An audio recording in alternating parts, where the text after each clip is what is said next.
Hello everybody and welcome. So finally the Leviathan Raid is here, and looking at it from starters, this thing is just huge. I mean, there's going to be so many secrets hidden here, it's going to take weeks for everyone to find it. But in this video we're going to discuss the first real test in the Leviathan Raid, the Royal Pools. Now this one took a little while to figure out as our clan decided to run it blind, but we managed to get there in the end, and here is a quick guide on how to run it successfully. So, on entering the Royal Baths, you will find the main room directly in front of you. Inside this room is a central plate with an orb over it. To the front left and right there is a set of chains each side and one set behind you to the back of the room. The central area is surrounded by poisonous goo with a path on the left and right of either side. We will come back to what all of this means later. Next, looking at the rest of the Royal Baths, there are 4 other plates, all with orbs over them, again surrounded by poisonous goo. These are situated at the front left and right and the rear left and right of the area. There are also a set of chains located next to these plates. So ultimately the goal here is to lower the outer chains so that the soap weight is at the bottom. To start this encounter, you have to place a player next to each plate, but do not jump on it. This is important, as when you jump on, you get a buff called the Psionic Protection. Now this counts down at a rate of 1 from 50. This buff gives you immunity to the poisonous goo in the Royal Baths. It will count down immediately as soon as you jump on the plates, and the only way to refresh this is by going to the central bath area and grabbing the orbs from the central plate, which refreshes periodically. So the method here is this: split your fire teams into a left and right team of 3 each, 2 on the outside and 1 on the middle, so you will have 2 in the middle bath area. Get somebody to shout out for the start so that everybody jumps onto their plate at the same time, except one person in the middle who waits to jump on after the other middle person has jumped off. This is so that you stagger the countdown enough to keep a good rotation going for the rest of the encounter.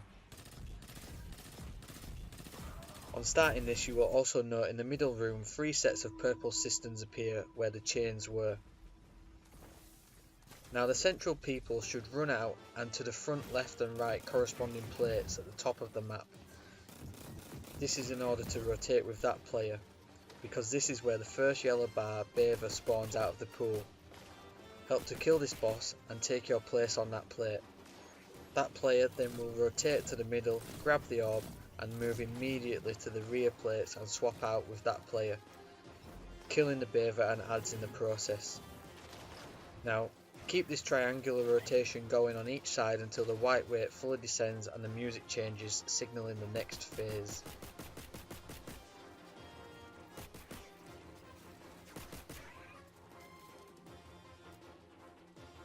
Now at this point, everybody needs to converge on the middle plate.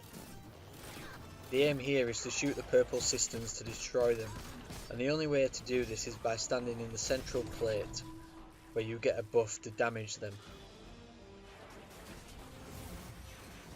The best method here is to have 5 players stand on a plate whilst the 6th is on ad control, preferably with a super. A healing rift on the plate is an added bonus, and with the Arc Sulphur Stormcaller this won't go amiss either. Take out the Scions first, as their void ability will send players in the air.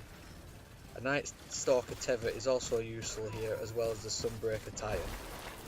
Once the ads and bathers are cleared, look out for the Scions in the aura bubble that appear. Shoot these 2, otherwise your team will wipe, and jump out of the middle as soon as you lose the buff, or the goo will get you and you'll die a poisonous death. All being well, from doing this, 4 to 5 cisterns should be down out of the 9 in the room, and now you just need to repeat these steps again to complete the test. One important thing to note in this room is revives.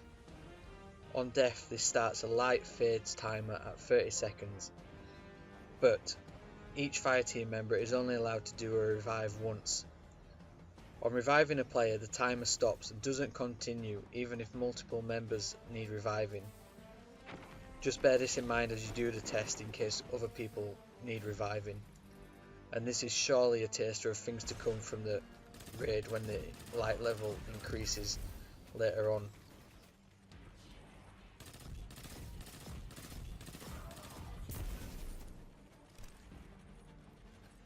A good tip to kill the bathers that come out at the edges is to use power weapons.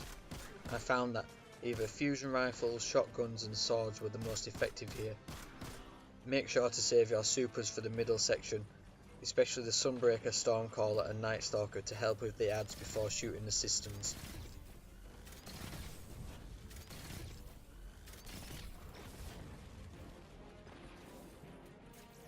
Now overall, this test is fairly straightforward with a good, easy strategy as described above with the triangular rotation.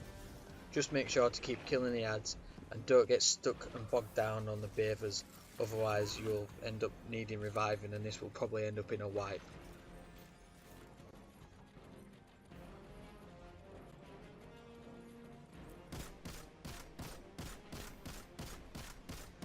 Now once you've completed this, collect your loot, which comes in the form of a chest in the middle area, and this will drop tokens which will need to be redeemed at a later date. So there you have it, just a quick guide on what to expect with the Royal Pools area and the first real test of the Leviathan Raid. Let me know what strategies you ran, or if you think this one has been useful in the comment section below.